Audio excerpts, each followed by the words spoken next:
안녕하세요. 오늘도 서연살롱을 찾아주셔서 감사합니다. 저는 결혼한 지 3년 조금 넘었고 지금은 열심히 아이를 갖기 위해 노력하고 있는 잠정적 전업주부 여성입니다. 남편과는 특이하게 단골 식당에서 오지랖 넓은 사장님의 주선으로 만나게 되었어요.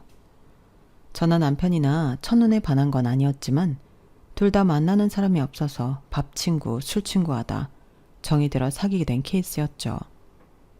처음 사귈 때는 설마 결혼까지 하겠어? 이런 마음이었던 것 같은데 한 3년 만나니까 이 사람이 내 남편감이구나 하는 생각이 들더라고요. 그리고 그에 반면 남편은 결혼에 대한 생각은 전혀 못하고 있다가 직장 생활이 힘들어 마음고생을 하고 있을 때 저는 잘 기억이 나지 않지만 제 말을 듣고 남편이 하는 순간이 있었다고 했는데요. 내가 별거 아닌 일에 열을 내나? 사실은 무시해도 그만인데 내가 너무 신경을 써서 스트레스 받는 걸지도 모르겠네. 이렇게 생각을 하니 조금씩 오랜 시간 자기를 괴롭히던 두통도 사라지고 편안해졌다고 했어요. 그래서 그때 처음으로 남편은 저와 결혼을 해야겠다 결심하게 되었다고 했는데 그런 거 보면 사람마다 각자 이 사람이다 하는 순간은 저마다 다른 것 같더라고요. 그리고 어찌되었던 서로 연인에서 배우자감으로 생각하게 된 저희 둘은 자연스럽게 연애에서 결혼으로 넘어오게 되었고 양가도 누가 더 잘 살고 잘 나가고 그런 게 없다 보니 결혼 준비도 무난했는데요. 그래도 아들 가진 엄마라고 시어머니는 좀 저에게 까탈을 부리셨어요. 자기 아들이 너무 착하고 순해서 결혼하면 마누라 치마폭에 쌓여 살까 걱정이다. 또 저와 저희 집에 공들여 키운 아들을 뺏긴 기분이라 허전하다. 뭐 이런 불필요한 말로 제 심기를 건드릴 때도 있었는데 그럴 때면 남편은 정색을 하며 엄마 이상한 소리 좀 하지 마. 뺏기긴 뭘 뺏겨. 라고 자기 엄마 입 단속을 하기 바빴어요. 그리고 그나마 다행인 건 시아버님만큼은 무엇이 옳고 그른지가 분명했고 인품이 좋으신 편이셨는데 딱 한 사람 자신의 부인인 시어머니에게는 좀 말씀을 차갑게 하시고 단호하신 분이셨어요. 분명 제가 느끼는 시댁은 가부장적인 분위기가 아니었는데 어째 시어머니는 시아버님 앞에서 좀 조심하는 눈치셨죠. 그리고 참고로 저희 시아버님은 공무원이시고 시어머니는 전업주부신데요. 시어머니 말씀으로는 중매로 시집와서 시집살이를 엄청 하셨다고 하셨어요. 너는 공무원 내 아들이랑 살아서 편하게 살아 좋겠다. 그런 의미로 시집살이 조금 하는 것 같고 내 아들한테 이러거나 불만 갖지 마. 이런 말까지 들으셨다고 했는데 그래서 남몰래 눈물도 많이 흘리셨다며 저에게 하소연을 하시더라고요. 그리고 첫 아이로 지금의 제 손이 시누이인 형님을 낳았을 때는 거의 뭐 대역 죄인이라도 된 듯 식구 취급도 안 해주셨다고 했는데요. 3년 뒤 아들인 남편을 낳아 그제야 시댁 문턱을 넘을 수 있었다며 지나간 일을 회상하시곤 하셨어요. 그러니 저는 그 말만 들었을 때는 남편의 친가 쪽이 참 별로라는 생각이 들었는데 시할머니께서 아직도 정정하게 살아계시거든요. 그러니 이미 돌아가신 분의 이야기가 아니라 현재도 계시는 분의 이야기라 혹시라도 그 여파가 손주 며느리인 저한테까지 내려오진 않을까 걱정이 되었는데 시아버님이 시어머니의 말을 듣고는 버럭하시며 이 사람아, 우리 엄마가 언제 그랬어? 딸 낳았으면 다음에는 아들을 낳아야 조상님 볼 면목이 있다고 조금 듣기 싫은 소리를 하긴 했지만 무슨 식구 취급을 안 했다는 거야. 또 과장시켜서 오바하지? 이렇게 화를 내셨는데 그때는 누구의 말이 맞는 건지 저는 좀 혼란스러웠어요. 그런데 시간이 조금씩 지남에 따라 제가 몸소 겪은 시어머님 성격이 매사 어떤 일이 있든 좀 과장되게 이야기하는 편이셔서 어느 순간부터는 시어머니의 말을 곧이곧대로 듣진 않았는데 아마도 시아버님 말처럼 딸을 낳고 대역 죄인 취급을 당했다가 아들을 낳고 시댁 문턱을 넘었다는 말은 과장된 말일 거라 생각하게 되었죠. 그리고 실제로 뵙게 된 시할머니는 제가 생각했던 것보다 온화하고 친절하셨는데 손주 며느리가 뭐 할 줄 아는 게 있겠냐고 저를 주방에도 들어올 필요 없다고 당신이 손수 음식을 차려 맛있는 반찬을 일부러 제 앞으로 놓아주시곤 하셨어요. 그런 거 보면 무섭거나 사람을 함부로 대한다는 느낌은 전혀 받지 못했는데요. 시어머니의 왜곡된 기억은 거기서 끝이 아니었죠. 시어머니는 당신이 중매로 시집 왔을 때 당신 친정이 엄청난 부자였다며 시아버님 집에서 당신을 돈 보고 결혼시키신 거라고 하셨는데 큰오빠, 즉 남편의 외삼촌이 큰 사업을 하다 말아먹어 그 많던 재산도 날아갔다고 하셨어요.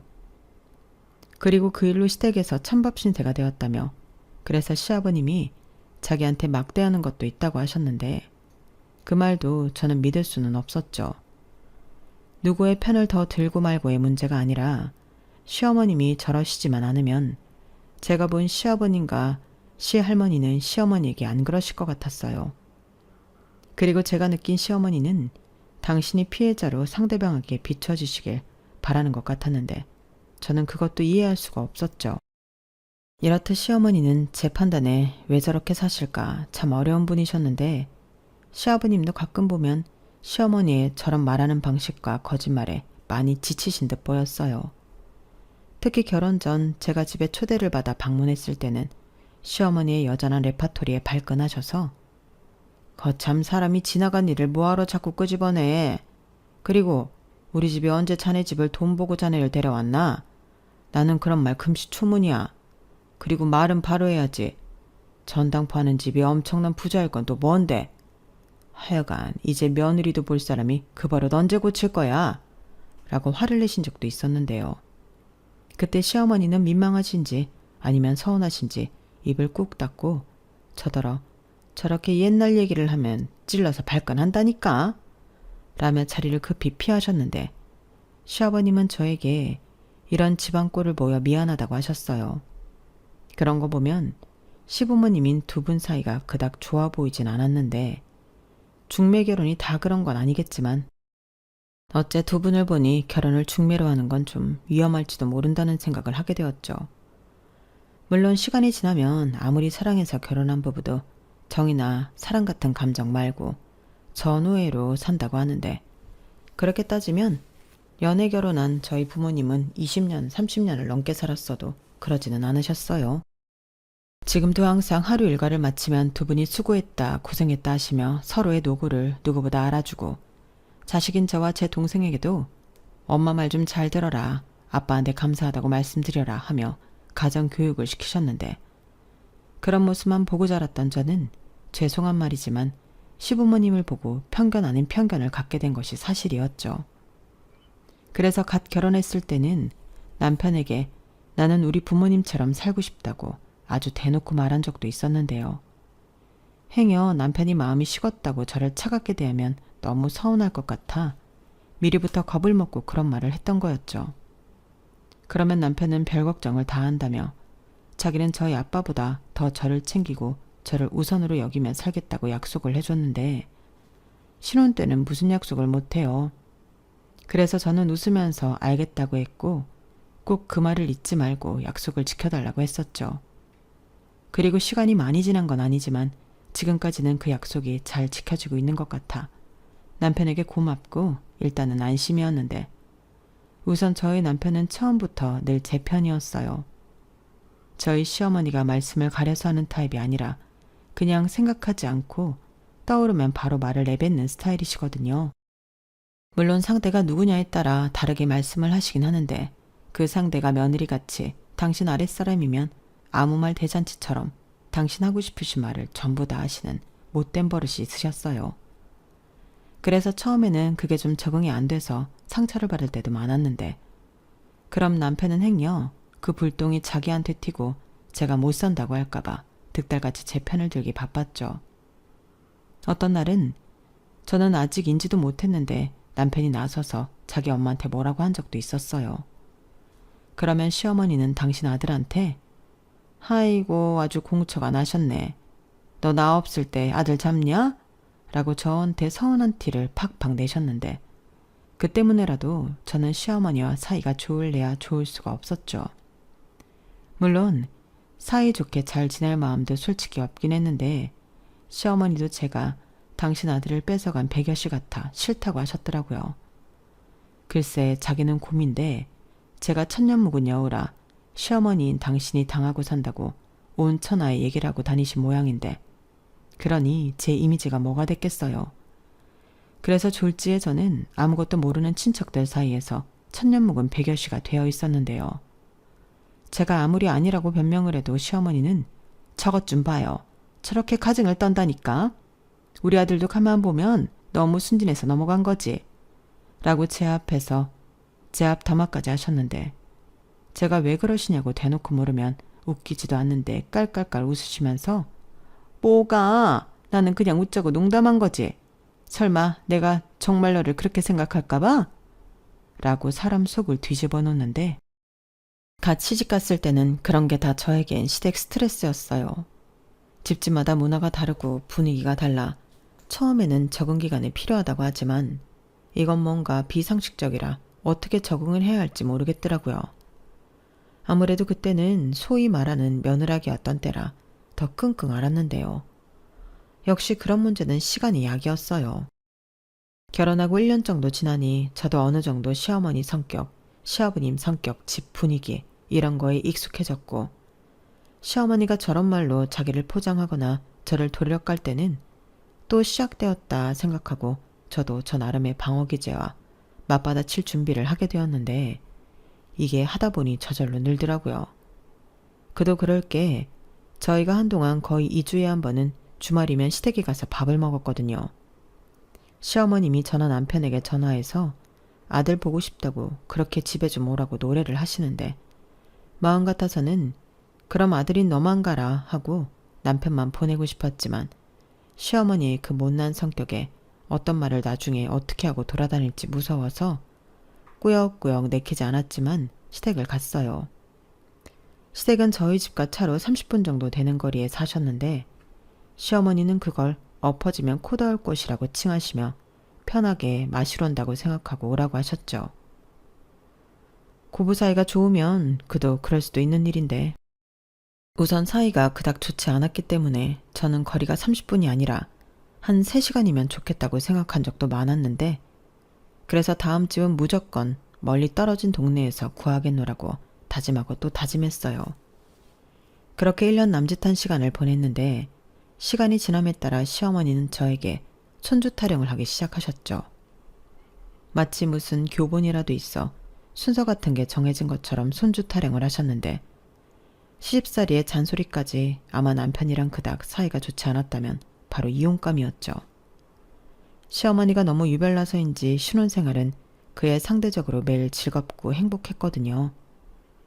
그리고 이런 제 모습을 본 사람들은 시어머니랑 같이 사는 것도 아닌데 어쩌다 한번 보면서 시집살이라고 칭할 건 뭐가 있냐고 저더러 오바한다고 하는 사람도 있었는데 그건 겪어보지 않은 사람이 뭘 몰라서 하는 소리였어요. 적어도 저는 그게 다 시집살이처럼 느껴졌으니까요. 며느리라면 누구나 아시겠지만 시댁에서 밥을 먹으면 뭐 밥만 먹고 올 수 있나요? 육체 노동도 하고 감정 노동도 하는 거죠.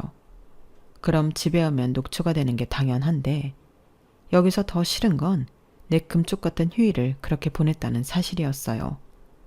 다음 날 출근을 해야 하니까요. 그런 가뜩이나 싫은 월요일이 더 싫고 24시간이 아니라 36시간 정도 되는 것처럼 길게 느껴졌는데 이걸 다행이라고 해야 하나? 싫은 게 있으면 또 좋은 것도 있긴 했죠. 시댁을 다녀오고 난 뒤 주중은 남편이 그렇게 저한테 잘할 수가 없었거든요. 남편은 항상 자기 엄마 때문에 자기가 미안하다고 둘만 있을 때는 밥도 자기가 다 차리고 설거지도 하고 청소도 하고 제가 뭐 먹고 싶다고 하면 엉덩이 가볍게 사오기도 했는데 그러니까 참아지더라고요. 그런데 결혼하고 1년이 지나니 이젠 그런 것도 약효가 떨어졌는데 그건 시어머니가 손주 타령을 하시면서 이젠 시댁에 가지 않아도 저에게 전화로 잔소리를 늘어놓으셨는데 정말이지 안 겪어본 사람은 모를 겁니다. 핸드폰에 시어머니를 뜨면 그 자체가 저에겐 공포였거든요. 그리고 제가 밖에서 일하는 며느리인데 시어머니는 그런 것도 안중에 없는 사람이었고요. 당신이 언제 전화를 하든 제가 다 받아야 한다고 생각하셨어요. 처음에는 급한 전화일까봐 짬을 내서 몰래 받기도 했는데 그때 하셨던 말씀을 저는 또렷하게 기억하거든요.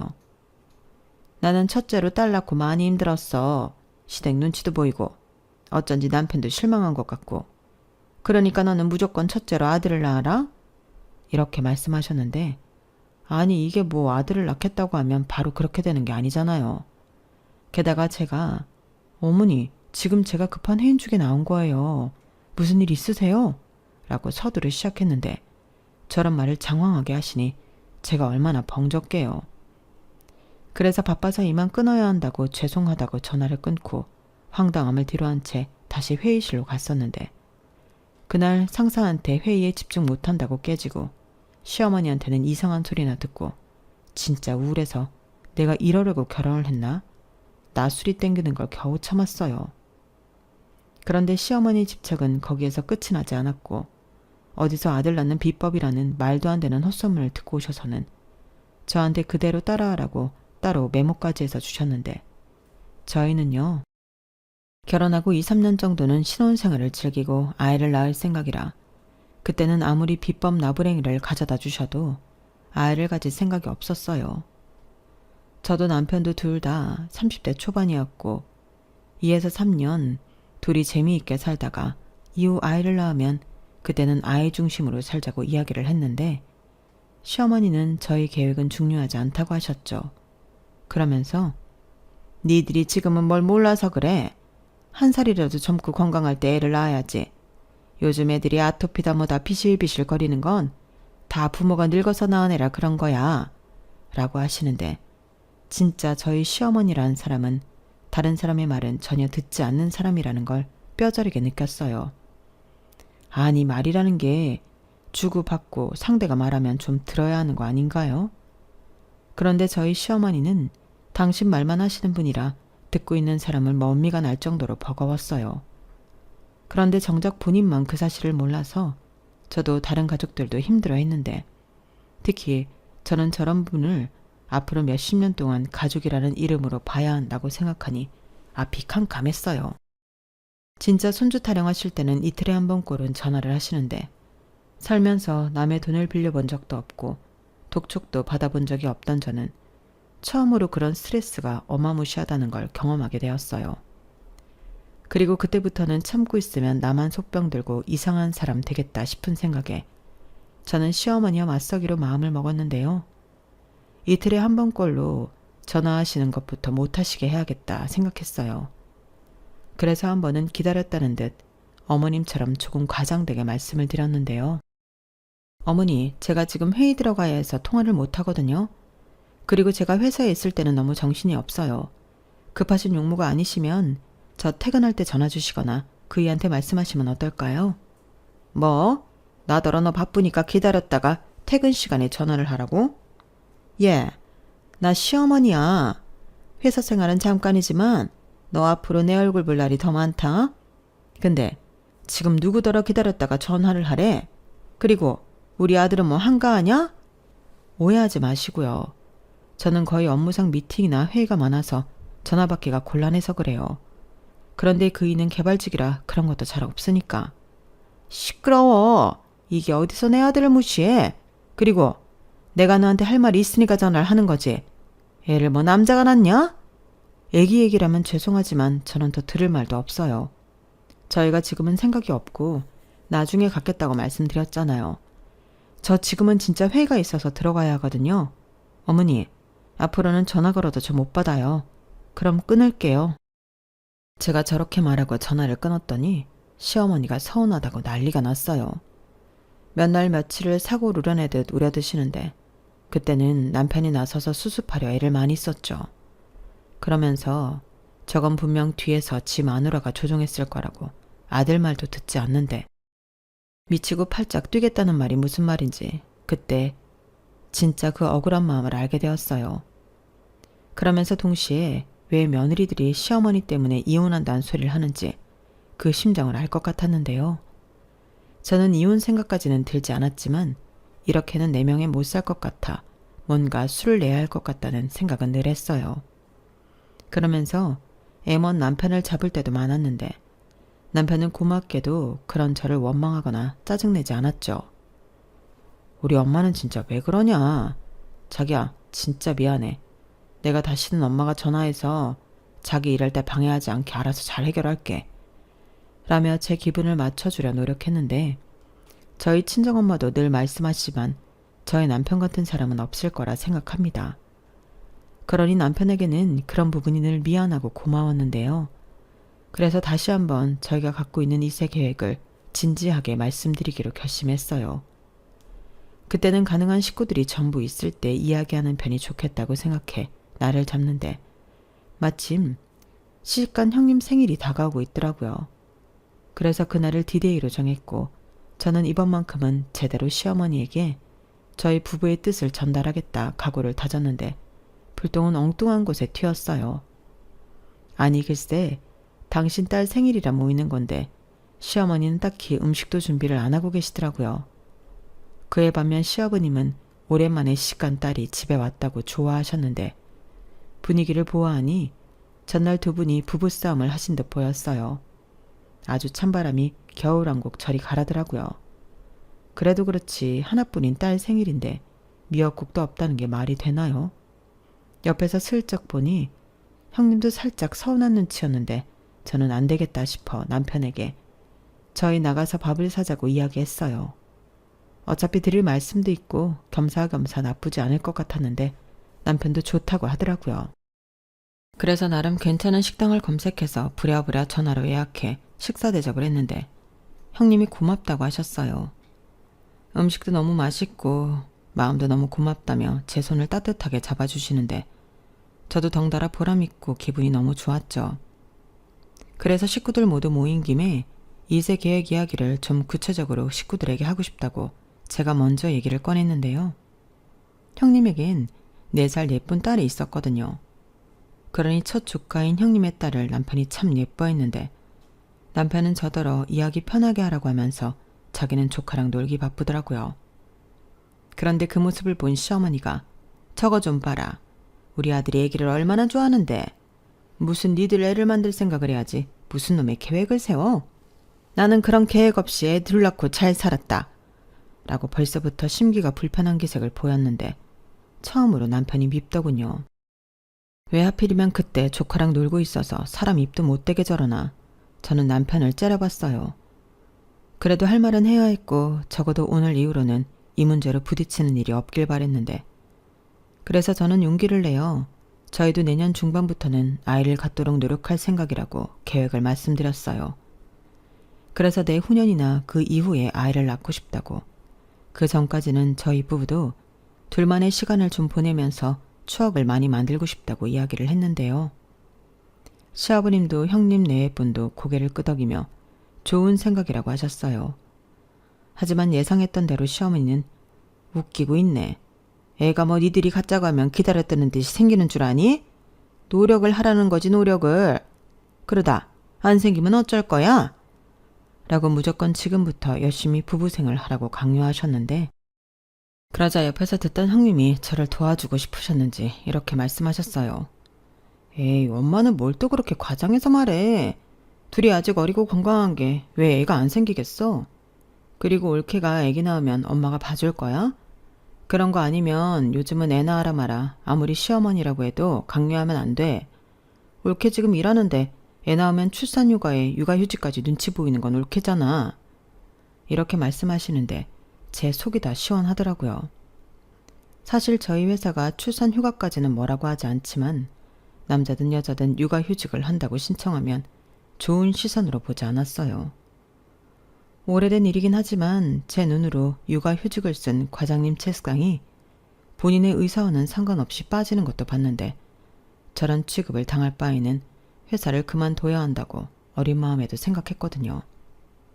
그리고 실제로 저는 아이를 낳으면 육아휴직이 아닌 퇴사를 하고 제 손으로 아이를 키울 생각이 있었기 때문에 덜컥 아이가 생기는 것도 지금 당장은 반갑지 않았죠. 하지만 시어머니는 당신 딸이 하는 소리에도 왜 그런 게 눈치가 보여? 요즘은 펍으로 다 된다며. 내 친구 며느리도 육아휴직 다 쓰고 멀쩡히 회사 복직했어. 라고 하시는데 사회생활을 전혀 하지 않으셨던 시어머니에겐 어째 통하지 않는 말처럼 느껴졌어요. 그리고 그때 제가 쐐기를 박아야겠다 하는 생각에 이렇게 말씀드렸는데요. 어머니, 아무리 나라에서 육아휴직 쓰라고 법으로 정했어도 회사마다 복지가 달라서 형식적으로 있기만 할 뿐 못 쓰는 곳도 있어요. 저희 회사도 그런 편이거든요. 인력도 부족하고 일은 많고. 그래서 제가 휴직을 하기에는 눈치가 많이 보여요. 그래서 저는 아기 낳을 즈음에는 그냥 퇴사하고 아기한테 집중하면서 전업주부하려고 하니 조금만 기다려주시면 안 될까요? 제가 아기 안 낳는다고 그러는 건 절대 아니거든요. 저도 아기 좋아해요. 셋까지는 낳고 싶은 마음도 있어요. 뭐? 전업주부? 너 지금 회사 때려치우고 전업주부 한다고 했니? 그럼 우리 아들만 혼자 생고생을 시키겠다는 거야? 네? 그건 아닌데. 아니 이게 뭐가 아니야?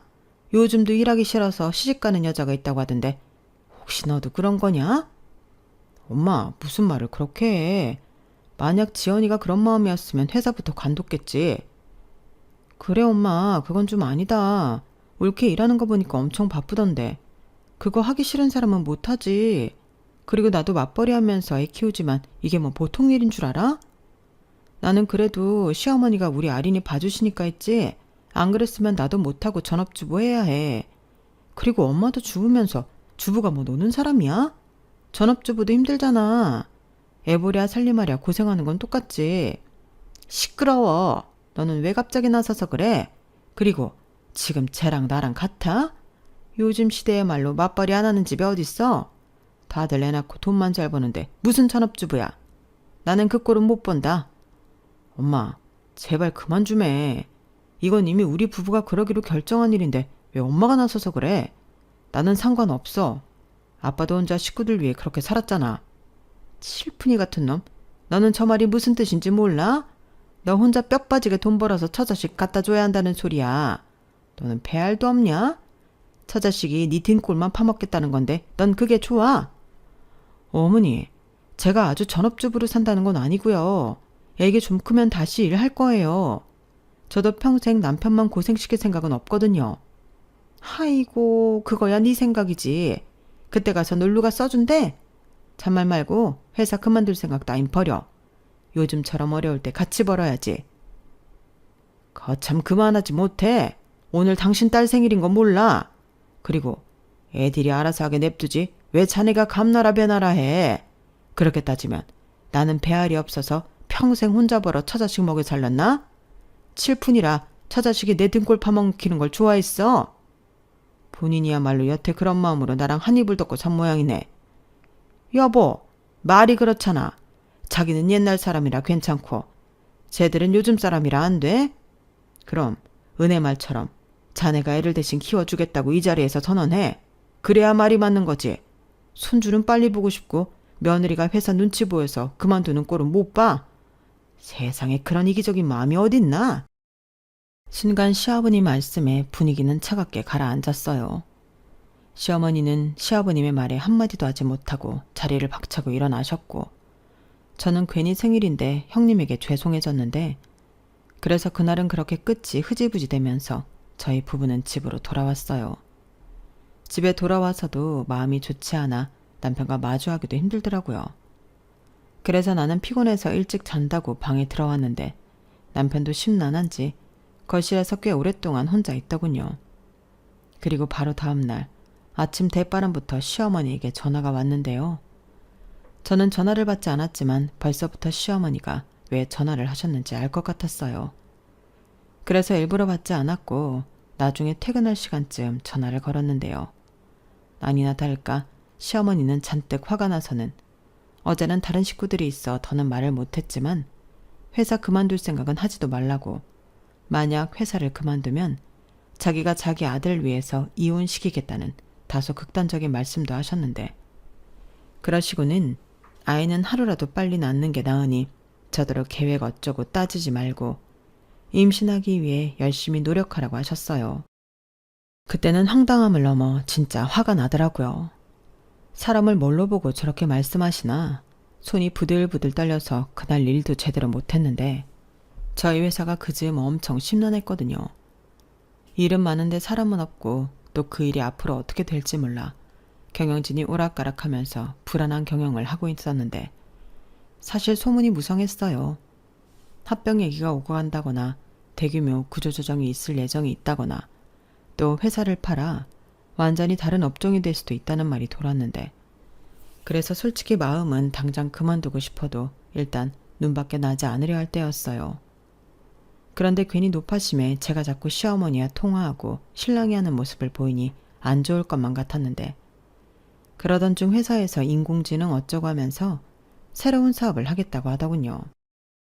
그러면서 그쪽으로 인력을 다수 채용하면서 다른 부서는 인력을 줄이겠다고 희망퇴직자를 찾기 시작했는데, 희망퇴직이다 보니 퇴직금 이외에도 위로금 명목으로 꽤 많은 돈을 더 준다 하더군요. 솔직히 고민이 너무 됐어요. 아는 사람이 슬쩍 물어보니 퇴직금 말고 더 주는 그 돈의 액수가 1년치 연봉만큼은 된다고 했는데, 제가 진지하게 계산을 해보니 퇴직금까지 합치면 1억이 조금 넘는 금액이었어요. 완전 목돈이죠. 누군가는 1억이 돈이야 하시는 분도 계셨지만, 저는 당시 30대 초반으로 연봉이 5천 정도 됐어요. 그리고 이건 제 예상이었는데, 지금 기회를 놓치고 나중에 회사를 그만두게 되면 지금 이 순간을 뼈저리게 후회할 것만 같았는데요. 저라고 나중에 인원 감축 명단에서 빠질 수 있다는 장담을 할 수 없으니까요. 그래서 우선 남편과 상의를 해보자 하는 생각에 남편과 이야기를 했는데, 남편은 단번에 이렇게 말하더군요. 자기야, 완전 대박이다. 어차피 우리 내년부터 애기 가지려고 했는데 돈 더 준다고 할 때 그만두는 게 땡큐지. 이건 뭐 회사 다녀도 결국 그 돈 벌려고 일하는 거 아니야? 그런데 그 돈을 그냥 준다는데 당연히 희망퇴직을 해야지. 그래도 어머님이 가만히 있지 않으실 텐데. 전에 나더러 회사 그만두면 자기랑 이혼시킨다고 하셨어. 알아. 그냥 하는 협박이지. 우리 엄마 스타일 알잖아. 그리고 자기가 아무리 우리 엄마지만 당사자는 난데 그게 무슨 말이야? 이혼을 어떻게 내 의사를 무시하고 시키냐? 내가 애도 아니고.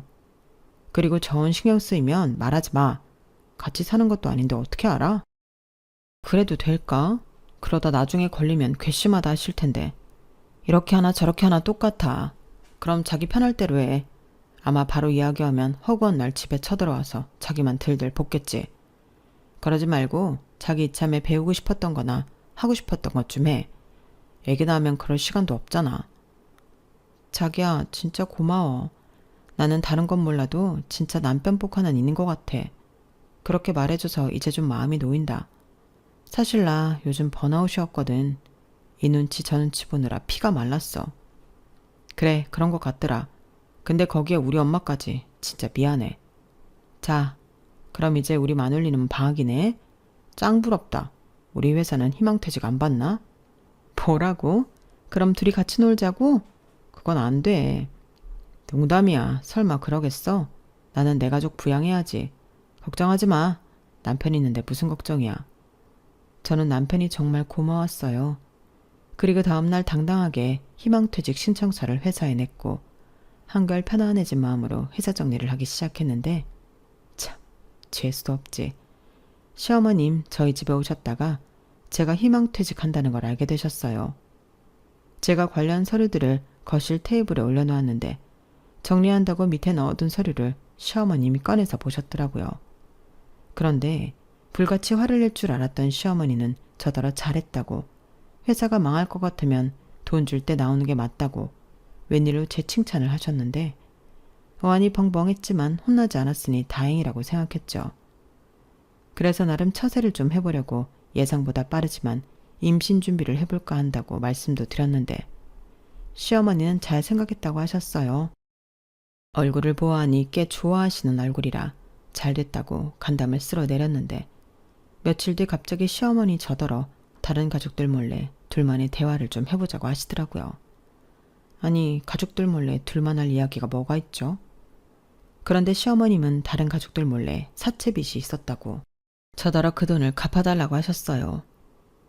다 해서 8천만 원 조금 넘는데 원금은 2천만 원인데 이자 때문에 그 지경이 된 거야.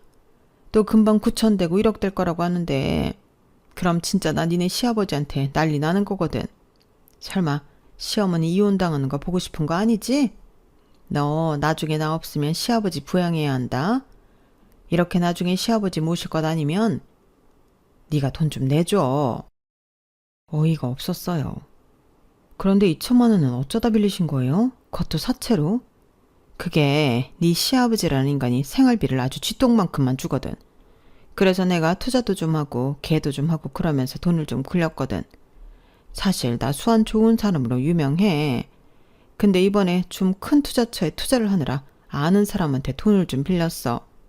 그래서 전 재산에 빌린 돈까지 5천만 원 넣었는데 그게 사기였던 거지. 근데 내가 가진 거 다 털어서 사기를 당했는데 빌린 돈을 어떻게 갚아? 그래서 돌려막고 또 돌려막고 하다 보니까 은행은 내가 수입이 없어서 안 된다고 하고 어쩔 수 없이 사채로 빌렸지. 안 그러면 집에 도축장 날아간다고 하는데 겁났거든. 근데 얘 사채는 사채더라. 이게 더 무서워. 어머니 당연하죠. 어떻게 겁도 없이 사채를 쓰셨어요? 몰라서 그랬지. 그래서 내가 이렇게 너한테 부탁하잖아. 그래도 사람이 아주 죽으라는 법은 없다고. 네가 퇴직금을 땡겨받게 될 줄 누가 알았겠니? 그때 수령금액 보니까 1억이 넘던데 너무 잘 됐지. 너 내 빚 갚아도 돈 남잖아. 어머니, 그 돈 제가 그동안 힘들게 회사 다녀서 번 돈이에요. 그리고 앞으로 애기 낳으면 또 써야 하는 돈이지 어머니 빚 갚아드릴 돈이 아니에요. 뭐라고? 그래서 너는 지금 시어머니가 사채빚으로 힘들어한다고 사정을 하는데 그 돈을 못 갚아준다는 거야? 네. 어머 기가 막혀. 너는 내가 웃음니? 앞으로 너는 평생 내 아들이 벌어다주는 돈 까먹으면서 살 텐데 너는 염치도 없다. 염치가 있어서 그러는 거예요. 어머니 말대로 제가 앞으로 어떻게 될지 모르지만 남편 돈으로 살아야 하는데 저도 쥐고 있는 돈이 있어야죠. 아무리 그 돈을 어머니 빚 갚아드렸다고 해도 뭐가 달라지겠어요. 없어지는 건 똑같죠. 뭐? 뭐가 똑같아? 그깟 푼돈 가지고 지금 나한테 유세 떠냐? 내가 기껏 내 아들 등골 파먹고 사는 것도 눈 감아주려고 했더니 너는 진짜 안 되겠다. 저는 제가 뭘 잘못했는지 저에게 화를 내는 시어머니를 보고 억울했어요. 그래서 아무리 내가 며느리고 아랫사람이라고 해도 이런 푸대접은 말도 안 되는 것 같아 이번에야말로 강하게 나가야겠다 마음을 먹었는데요. 그래서 어머니는 그런 푼돈도 없으셔서 저를 불러다 가족 몰래 비밀 이야기를 하시냐고. 저는 못 들은 걸로 하겠다고 했어요. 그러면서 그딴 데 허무하게 쓸 제 피 같은 돈이 아니라고. 시어머니 말처럼 정말 유세를 한번 떨어봤는데요. 일에서 번 성스러운 돈을 저리 쉽게 이야기하는 사람에겐 유세를 떨어도 괜찮다고 생각했어요. 그러자 울그락불그락 얼굴이 썩어가는 시어머니셨는데 마침내 또 그 이야기를 하시더군요. 너 내 빚 안 갚아주면 내 아들이랑 이혼시킬 거야. 저는 이미 예상한 일이었어요. 그래서 그럼 저 그냥 이혼할게요. 어차피 회사도 정리해서 시간도 많은데 이혼 서류 준비해서 그 애한테 사인하라고 하죠 뭐. 라고 말했는데요. 시어머니가 당황한 얼굴로 잠시 주춤하더니 너 이제 백수야. 그럼 내 아들 돈 없이 어떻게 지내고 그래? 이렇게 말씀하셨는데요. 저는 튀어나오는 웃음을 겨우 참았어요. 그리고 여유를 부리며 저 돈 있잖아요. 그리고 지금부터 천천히 다른 일 찾아보죠. 저희 랩에도 오라는 곳 많아요. 라고 했는데 나중에는 시어머니가 울 것 같은 얼굴을 하셨죠. 모르긴 몰라도 자존심이 엄청 상하셨을 거예요. 그리고 동시에 이걸 어떻게 해결해야 하나 막막해 보이셨는데 결국엔 비빌 언덕은 시아버님 뿐이지 않을까 생각했지만 시어머니는 당신 딸에게 손을 벌리셨더군요.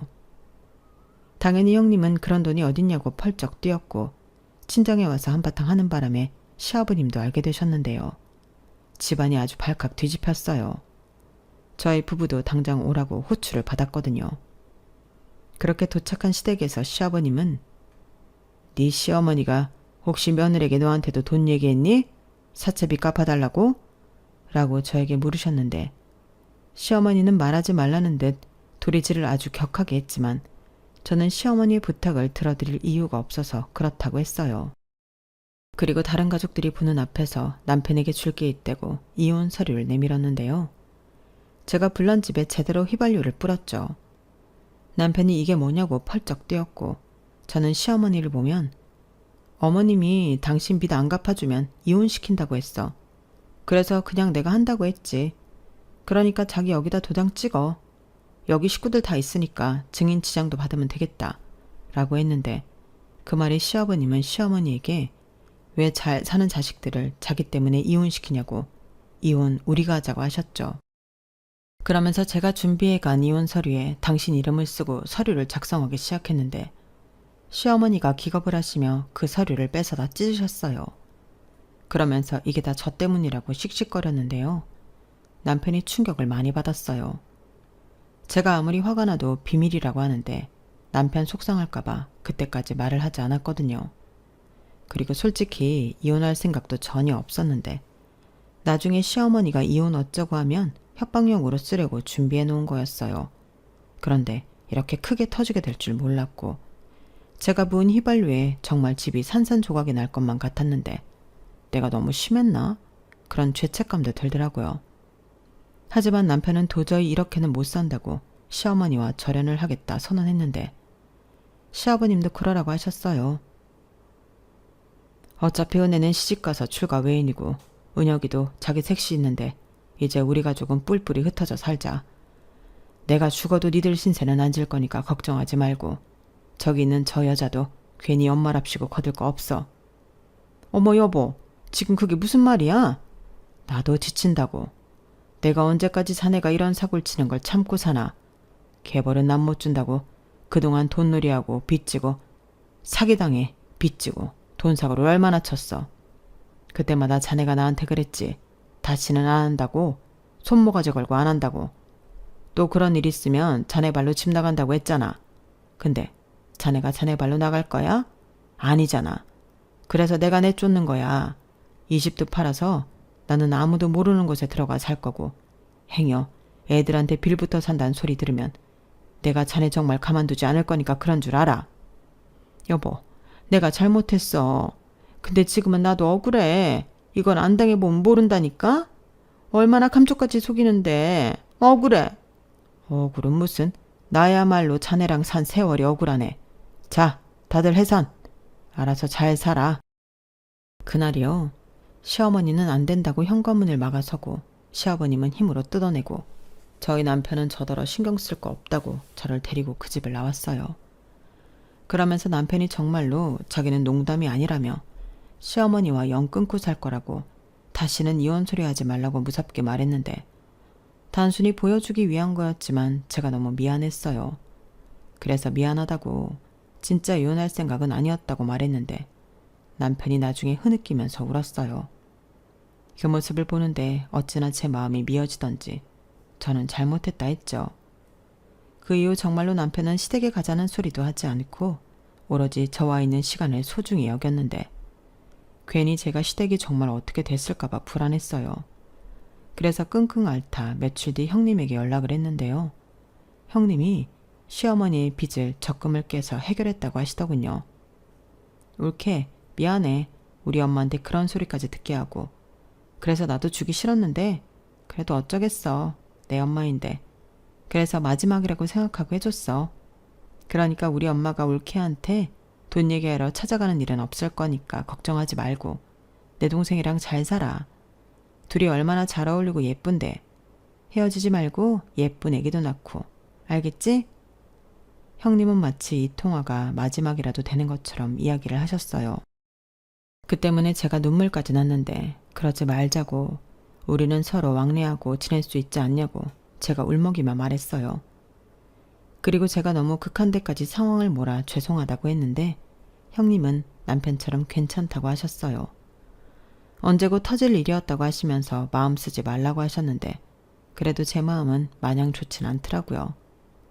그리고 그 일이 있고 서너 달이 지났을까? 형님에게서 다시 연락이 왔는데 결국 시아버님은 시어머니와 이혼을 하시기로 하셨답니다. 그러면서 형님이 갚아드린 시어머니 빚은 시아버님이 이자까지 쳐서 갚아줬다고 하셨는데요. 시아버님은 모든 것을 정리하고 고향에 내려가 시할머니와 함께 사시겠다고 하셨대요. 그러니 지금은 말고 나중에 자기네와 함께 잘 지내나? 보러 가자 하시는데 시아버님이 자식들을 위해 큰 결심을 하셨구나 싶었죠. 그런 생각을 하니 저도 앞으로는 시아버님이 걱정하지 않도록 남편과 싸우지 않고 평생 잘 살아야겠다는 생각을 하게 되었는데요. 그 이후에도 시어머니에게 몇 번의 연락이 왔지만 저는 받지 않았어요. 저희 부부의 예쁜 천사는 아직 소식이 없는데 언젠가는 꼭 찾아올 거라 믿고 있기에 저희 부부는 포기하지 않고 기다리고 있어요. 그러면서 저는 그동안 직장 다니면서 못했던 취미 생활도 하고 사람들도 자주 만나고 그랬는데 다행히 대학 선배가 재택으로 할 수 있는 일이 있다고 소개도 해주셔서 지금은 집에서도 많은 돈은 아니지만 돈도 벌고 있답니다. 얼마 전에는 그렇게 번 돈으로 남편에게 그럴싸한 명품 지갑 선물도 해줬어요. 남편은 필요 없다고 저 갖고 싶은 걸로 바꾸라고 했지만 저는 이미 너무 좋은 걸 가져서 갖고 싶은 게 없다고 했죠. 엄마 아빠가 너무 재미있게 지내면 저희 아기 천사도 질투가 나서 금방 찾아오지 않겠어요? 그런 마음으로 기다림 또한 행복하게 하고 보내려 노력하고 있어요. 그리고 이건 소문으로만 들어서 확실하진 않은데 시어머니는 동네 식당에서 설거지 아르바이트를 하며 근근히 먹고 산다고 하시네요. 지금도 그 버릇을 못 고쳤는지 거짓말하다 된통 망신도 당하고 요즘은 거의 숨어서 조용히 지낸다고 하는데 부디 그렇게라도 그 나쁜 버릇 고치고 당신 남은 인생을 위해서라도 성실하고 정직하게 사셨으면 좋겠습니다. 저희 시아버님은 이제 농사꾼이 다 되어 겉모습부터 완전 다른 분이 되셨어요. 시할머님이 혼자 계셔서 늘 이렇게 살고 싶으셨다고 하시더니 얼굴이 부쩍 좋아지셨는데 언제 농사일을 다 배우신 건지 지금은 때 되면 쌀이다 고구마다 감자다 양파에 마늘까지 돈 주고도 사 먹지 못할 귀한 것들을 자식들에게 보내주고 계세요. 그런 걸 보면서 주변에서 어찌나 부러워하시던지 저더러 시집 잘 갔다고 하는 사람들이 많은데 저도 인정해요. 한때는 시어머니 때문에 힘들긴 했지만 지금은 그런 분도 안 계시고 모두 좋은 분들만 계시니 저만 잘하면 되는 거죠. 거기에 더불어 시아버님이 건강 잘 지키시고 그동안 하고 싶으셨던 것들 전부 다 하셨으면 하는 바람도 있는데요. 제가 예쁜 손주까지 낳아 손주 보는 재미까지 안겨드린다면 더할 나위 없이 행복하시겠죠? 그런 희망을 가져보면서 제 사연은 여기서 마치도록 하겠습니다. 저는 현재도 남편과 아주 잘 지내고 있고요. 다행히 전하지만 가족들끼리도 돈독하게 잘 지내고 있어요. 그러니 앞으로도 잘 지낼 예정이라 감히 말하고 싶은데 앞으로도 우리 가족 건강하고 행복하라고 여러분들이 화이팅 한번 외쳐주셨으면 좋겠네요. 그럼 지금까지 제 사연 함께 해주셔서 대단히 감사드리고요. 여러분들의 앞날에도 기쁘고 행복한 일 가득하시길 진심으로 바라며 저는 이만 물러가도록 하겠습니다. 그럼 안녕히 계세요. 여러분, 사연 댓글에 응원과 현명한 조언 부탁드려요. 좋아요, 구독은 저에게 큰 힘이 됩니다. 오늘도 좋은 일 가득하세요.